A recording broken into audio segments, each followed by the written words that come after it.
Okay. Now, we are on our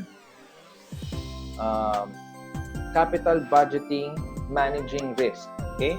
So one topic under the capital budgeting is the discussion of payback period. Okay. Now, on this matter, from the word itself, we are looking at payback. Okay. Annotation. Okay. So, payback, ibig sabihin, kailan mababawi? Or if sa normal na conversation, when are you going to pay me back? So, kailan ka magbabayad? In that case, utang yon. Kailan ka magbabayad? But this time, we're looking at capital budgeting. So, if an entity invests an amount, okay, an amount, when will the entity recover such amount? For example, an entity invests 10 million peso investing on the manufacturing facility of a certain product.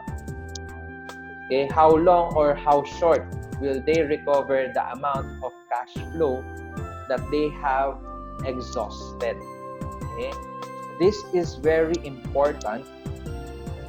Okay, if we are talking about investments, capital outlay, it's because syempre, as far as we have discussed in the first week of our class, time is money.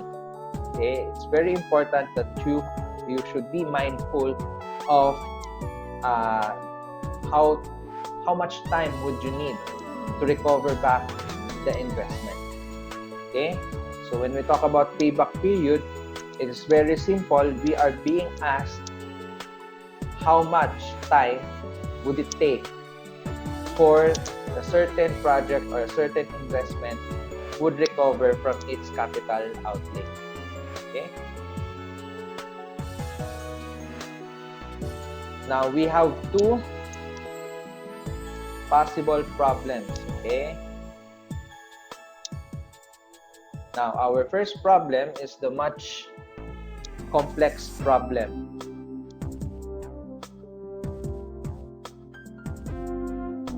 Okay. ISM is buying a new signal tower costing 650,000. It is expected to yield the following cash flows over the 5 years. Okay, so we can see the data given is an uneven cash inflow for the next 5 years. Okay, now what I want you to focus on, this amount, the cost of the new tower is 650,000. So in payback period problems, we assume that the amount of the investment or the amount of this capital outlay is the total amount of cash outflow for this certain project. Okay, so definitely our basis as investment is 650,000 on this problem. Okay. Now, the company is expecting to have a cash inflow for the next 5 years. Okay. This is shown by this amount: 125,000, 225, 200, 150, and 150 for the last year. Okay. So the question now, when would the entity be able to cover or to recover the capital outlay that they made, the amount of 650,000? So, ito yung medyo complex because the cash flow or the cash inflow is uneven. So what we are going to do is to accumulate the amount. Okay, on the first year, we only have 125,000. Okay, does it mean that on the first year, the entity can recover its capital outlay? Now remember, our capital outlay is in the amount of 650,000. So 650 minus 125, you still have a deficiency of around 525,000. So therefore, not yet recovered. On the second year, 125 plus 225,000. Okay, this will total to 350,000. Again, it doesn't equal to the capital outlay of 650,000. Therefore, our assumption not yet fully recovered. Now next, we have 350,000. This amount is from the previous 2 years, 125 plus 225. Now we add the amount of 200,000, which will give us 550,000. Again, we haven't recovered the full amount of 650,000. Okay, but on the fourth year, if we total 550 plus 150, lalagpas na yung total niya sa 650,000. So what are we going to do? Okay, how much is the difference that we need? Okay, the difference is 650,000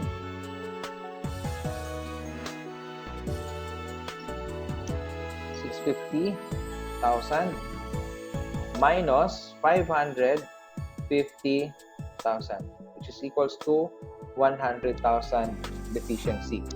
Now you see, it is 150,000. So what portion of 150,000 will complete the investment of 650,000? Okay.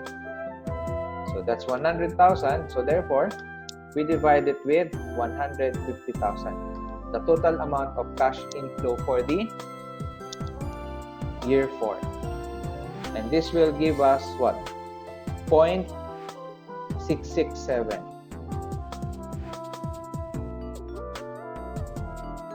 Right? Now, to count,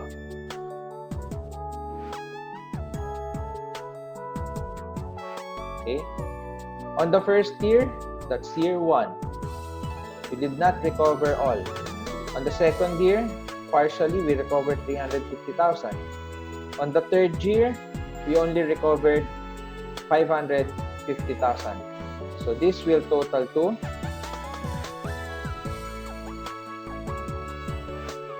3 years.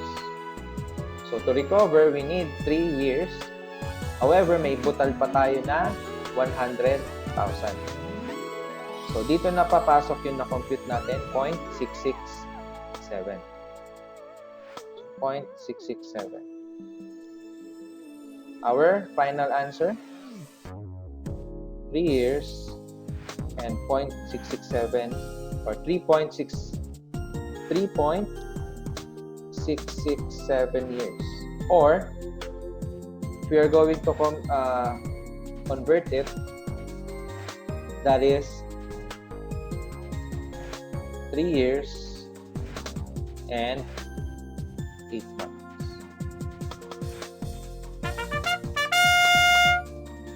Easy? Okay. Kung nadalian kayo dito, guys, mas madadalian kayo dun sa second example natin, ang problem 2. Okay?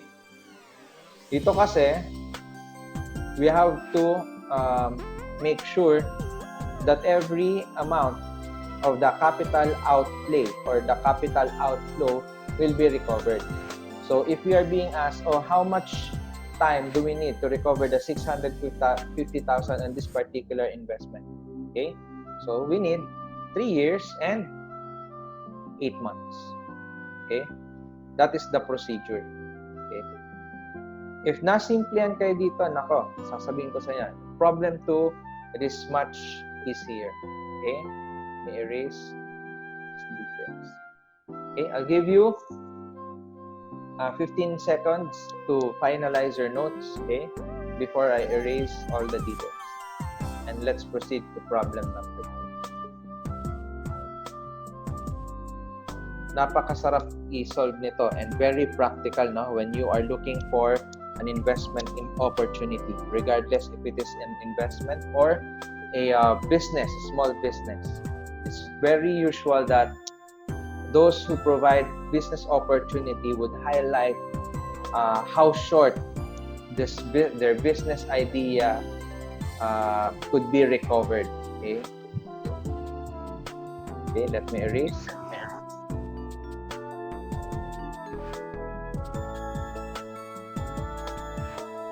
Okay.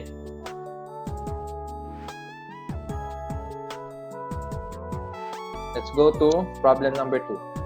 Okay. Similar to the first problem, the capital outflow or the investment is 650,000. But this time, if you will look at our yearly cash inflow, you will see that it is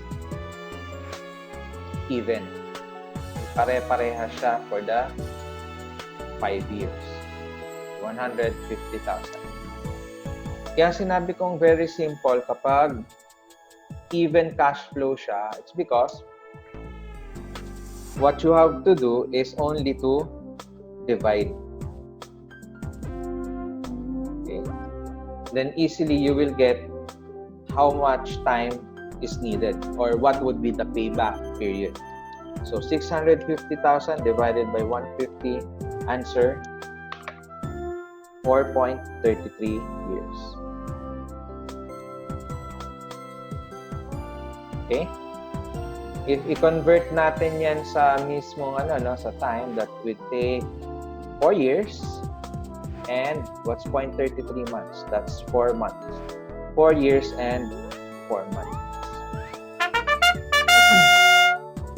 Very simple computation. Okay. Now, I would like to emphasize some points. Okay. These two problems are simple. However, let's highlight what is very important on this problem solving. Okay. First, look at the cash outflow. That is the equivalent of the investment. Okay. And the cash inflow. That would be the cash receipts of the entity for a certain project. Yun lang yung i-compare natin.